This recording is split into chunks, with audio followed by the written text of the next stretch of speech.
Hello guys, welcome to अनध्ययन अड्डा YouTube channel Hindi grammar special for all government exams.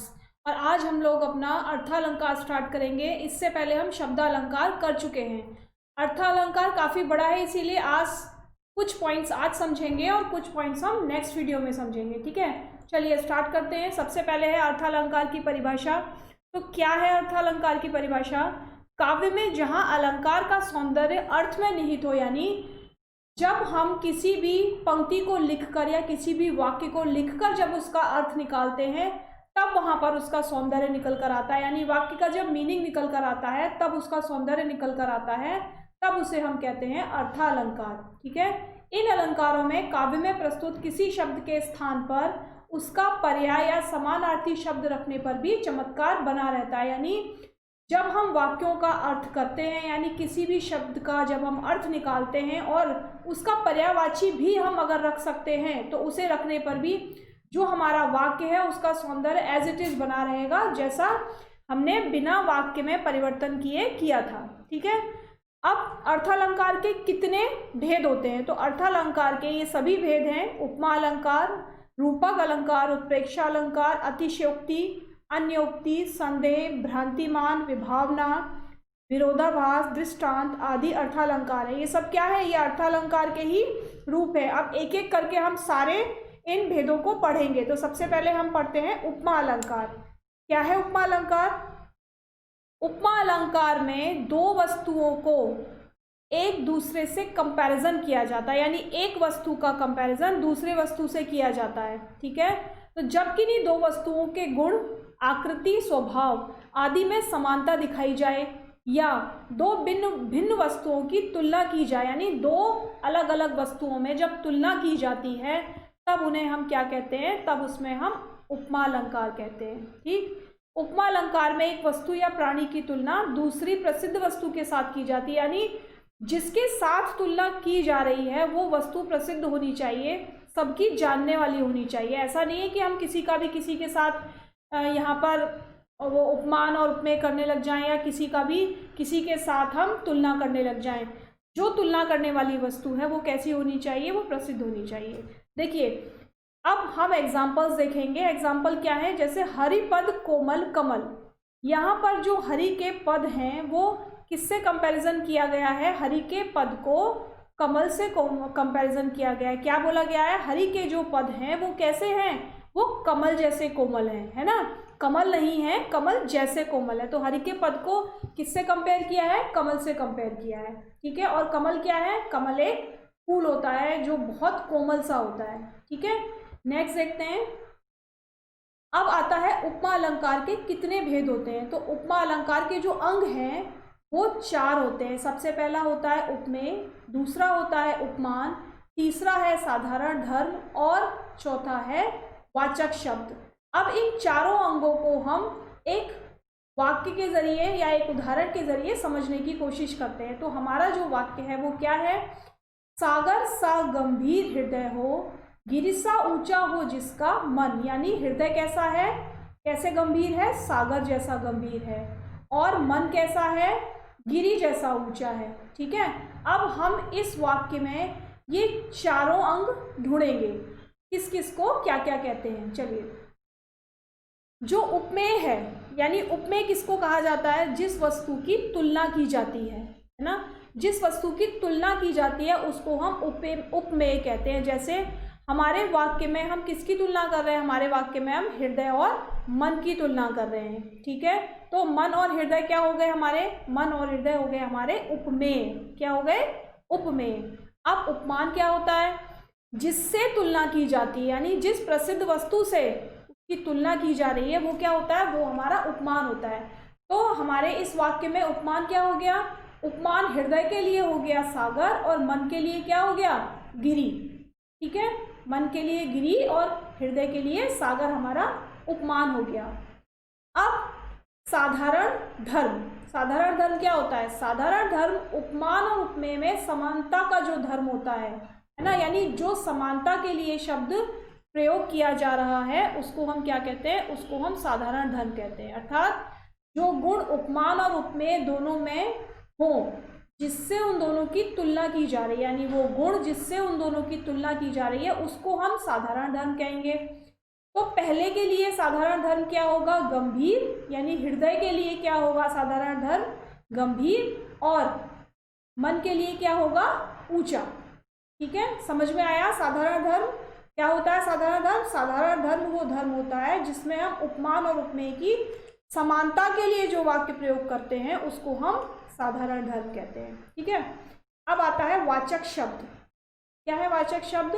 वाचक शब्द वह शब्द होता है जिसके द्वारा उपमान और उपमेय में समानता दिखाई जाती है। जैसे हम किसी भी दो शब्दों में जब समानता प्रकट कर रहे हैं तो उसके लिए जो हम शब्द प्रयोग करते हैं, जैसे पहले वाले में हमने प्रयोग किया जैसे और दूसरे वाले के लिए प्रयोग किया सा।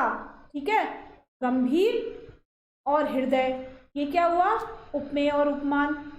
यहाँ पर हमने वाक्य क्या, इस शब्द क्या प्रयोग किया? इसके लिए जैसे शब्द प्रयोग किया। और यहाँ पर मन के लिए क्या प्रयोग किया? सा प्रयोग किया। तो सा और जैसे क्या हो गए? ये हो गए हमारे वाचक शब्द। तो आप लोगों को उपमेय, उपमान, साधारण धर्म और वाचक शब्द चारों समझ में आ गए, है ना? अब चलिए आगे चलते हैं। एक एग्जाम्पल है पीपर पात सरिस मंडोला। ठीक है, और एक है कोट कुलिस सम वचन तुम्हारा। यहाँ पर दो वाक्य हमारे सामने लिखे हुए हैं। इसमें जो पहला वाला वाक्य है इसमें उपमेय क्या होगा? इसमें उपमेय होगा मन। क्या होगा? उपमेय मन। और उपमान क्या होगा? जिसकी तरह डोल रहा है मन। किसकी तरह डोल रहा है? पीपल के पत्ते की तरह। तो उपमान क्या हो गया? पीपल का पत्ता, यानी पीपर पात। और समान धर्म क्या हुआ इसमें? बताइए क्या हुआ समान धर्म? समान धर्म होगा डोला। डोला मतलब घूमना। ठीक है, और वाचक शब्द? वाचक शब्द है सरिस। तो हमें यहाँ पर चारों अंग मिल गए ना हमारे? चारों अंग हमें यहाँ मिल गए। उपमेय भी मिल गया, उपमान भी मिल गया, साधारण धर्म भी मिल गया, और क्या मिल गया? वाचक शब्द भी मिल गया। जब किसी भी वाक्य में हमें चारों अंग मिल जाते हैं या चारों अंगों का प्रयोग किया होता है तब हम उसको क्या कहते हैं? तब हम उसको कहते हैं पूर्णोपमा। ठीक है, क्या कहते हैं उसको? पूर्णोपमा। कब कहते हैं? जब हमें किसी वाक्य में चारों अंग मिल जाते हैं, उपमेय, उपमान, साधारण धर्म और वाचक शब्द, तब हम उसे क्या कहेंगे? पूर्णोपमा अलंकार। ठीक है, लेकिन जो दूसरा हमारा वाक्य है इसमें देखिए क्या क्या है? उपमेय क्या है इसमें? इसमें उपमेय हो जाएगा वचन, और उपमान क्या हो जाएगा? उपमान हो जाएगा कोटिकुलिस। ठीक है, और वाचक शब्द क्या है? वाचक शब्द है सम। ठीक है, लेकिन यहाँ पर समान धर्म कहीं भी नहीं है। इस वाक्य में समान धर्म का प्रयोग नहीं हुआ है। तो ये कैसा अलंकार हो जाएगा? ये हो जाएगा लुप्तोपमा अलंकार। ठीक है, जहाँ पर किसी भी एक अंग की कमी हो, उपमा अलंकार के किसी भी एक अंग की कमी हो, तब उसको हम क्या कहते हैं? लुप्तोपमा अलंकार। और जहाँ पर चारों अंग हमें मिल जाते हैं तब हम उसको कहते हैं पूर्णोपमा अलंकार। ठीक है, चलिए अब आता है नेक्स्ट रूपक अलंकार। क्या है रूपक अलंकार? जैसा कि नाम से पता चल रहा है, रूप। ठीक है, काव्य में जब उपमेय में उपमान का निषेध रहित अर्थात अभेद आरोप किया गया, यानी बिल्कुल सेम मान लिया जाए दोनों को, है ना, एक जैसा रूप जब दोनों का मान लिया जाए तब वहां पर रूपक अलंकार होता है। ठीक है, उपमेय और उपमान दोनों को एक रूप में मान लिया जाए, वहां पर क्या होगा? वहां पर होगा रूपक अलंकार। अब इसको बताने के लिए हमने एक एग्जाम्पल लिया है, अंबर पनघट में डूबो रही ताराघट उषा नागरी। यानी ये जो पूरा सेंटेंस है इसमें किसको किसके जैसा मान लिया गया है? बिल्कुल उसके ही तरह मान लिया गया है, अलग अलग नहीं है, कंपैरिजन नहीं है यहाँ पर कि अंबर को क्या मान लिया गया? अंबर को पनघट मान लिया गया, है ना। अंबर को क्या मान लिया गया? पनघट रूपी मान लिया गया। और तारा को क्या मान लिया गया? तारा को घट रूपी मान लिया गया। और उषा को नागरी यानी नगर रूपी मान लिया गया। तो बिल्कुल उसमें उसका लोप कर दिया गया, यानी एक रूप को दूसरे रूप के जैसा बिल्कुल बता दिया गया, तब वहां पर क्या होगा? रूपक अलंकार होगा। ठीक है, अब आता है उत्प्रेक्षा अलंकार। उत्प्रेक्षा अलंकार क्या है? काव्य में जब उपमेय में उपमान की संभावना की जाती है, यानी अगर उपमेय में उपमान की कुछ संभावना की जाए, कंफर्म नहीं है, तब हम उसको क्या कहते हैं? तब हम उसको कहते हैं उत्प्रेक्षा अलंकार। और यहाँ पर कुछ शब्दों का प्रयोग किया जाता है, जैसे जनु, मनु, जानो और मानो। ठीक है, ये कैसे शब्द हैं? ये कुछ वाचक शब्द हैं जिनका प्रयोग केवल उत्प्रेक्षा अलंकार में किया जाता है। और जहाँ पर भी हमें किसी भी वाक्य में ऐसे शब्द मिलेंगे, वहाँ पर हम क्या कहेंगे? कौन सा अलंकार है? वहाँ पर उत्प्रेक्षा अलंकार है। जैसे सोहत ओढ़े पीत पट, श्याम सलोने गात, मनो नीलमणि सैल पर, आतप पर्यो प्रभात। तो देखिए यहाँ पर मनो का प्रयोग किया गया है। कौन सा अलंकार हो गया? उत्प्रेक्षा अलंकार हो गया। इसका अर्थ क्या है?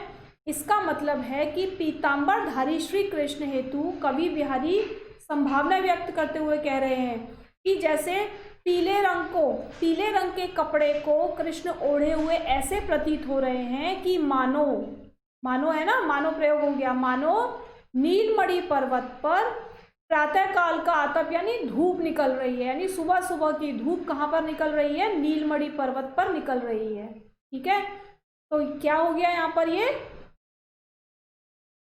मनो जब प्रयोग हो गया तो उत्प्रेक्षा अलंकार हो गया। उसी तरीके से इन शब्दों में से कोई सा भी शब्द हमें मिलेगा तो हम आंख बंद करके किस पर निशान लगाएंगे? हम उत्प्रेक्षा अलंकार को टिक करेंगे। ठीक है, नेक्स्ट देखिए, एक और उदाहरण है इसका। उस वक्त मारे क्रोध के तनु कांपने उनका लगा, मानो हवा के जोर से सोता हुआ सागर जगा। ठीक है, तो यहाँ पर भी मानो शब्द का प्रयोग किया गया है। कौन सा अलंकार हो गया? उत्प्रेक्षा अलंकार हो गया।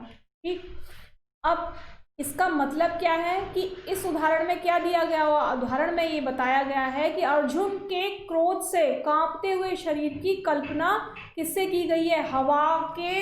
हवा का जो हिलना होता है या हवा का जो जोर जोर से चलना होता है, उससे उसकी तुलना की गई है कि गुस्से की वजह से अर्जुन का शरीर ऐसे कांपने लगा जैसे जोर जोर से हवा चलती है। ठीक है, तो यहाँ पर शब्द कौन सा प्रयोग हुआ? मानो प्रयोग हुआ।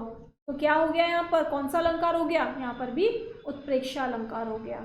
ठीक, नेक्स्ट देखिए, ले चला साथ में तुझे कनक, ज्यों भिक्षु लेकर स्वर्ण। यानी यहाँ पर पहले तो देखिए शब्द कौन सा प्रयोग हुआ? ज्यों। तो कौन सा अलंकार है? उत्प्रेक्षा अलंकार। अब इसका अर्थ क्या है? यहाँ पर कनक का अर्थ है धतूरा। ठीक है, तो कवि कहता है कि धतूरे को ऐसे लेकर चला मानो भिक्षु किसी सोने को लेकर जा रहा हो, है ना। मतलब धतूरे को ऐसे लेकर कोई जा रहा है, या कवि कहता है कि मैं धतूरे को ऐसे लेकर जा रहा हूँ जैसे भिक्षु सोने को लेकर चलता है। ठीक है, तो ज्यों शब्द का प्रयोग हुआ, इसलिए ये क्या हुआ? ये उत्प्रेक्षा अलंकार। एक और देखिए, कहती हुई यो उत्तरा के नेत्र जल से भर गए। यानी उत्तरा जब बहुत भाव विभोर हो गई, बहुत परेशान हो गई और रोने लगी, तब उसकी आंखों से पानी टपकने लगा। और कैसे पानी टपकने लगा? जैसे हिम के कणों से पूर्ण मानो हो गए पंकज नए। जैसे हिमालय से बारिश पड़ रही है, यानी हिमालय से पानी उतर कर आ रहा है, या ओस की बूंदें गिर रही हैं और उस ओस की बूंदों से फूल खिलने लगे हों। ठीक है, आज के लिए केवल इतना ही उत्प्रेक्षा अलंकार हम लोग कंप्लीट कर चुके हैं, और इसके आगे नेक्स्ट वीडियो में कंप्लीट करेंगे। तो तब तक के लिए धन्यवाद, कल फिर मिलेंगे। ठीक है।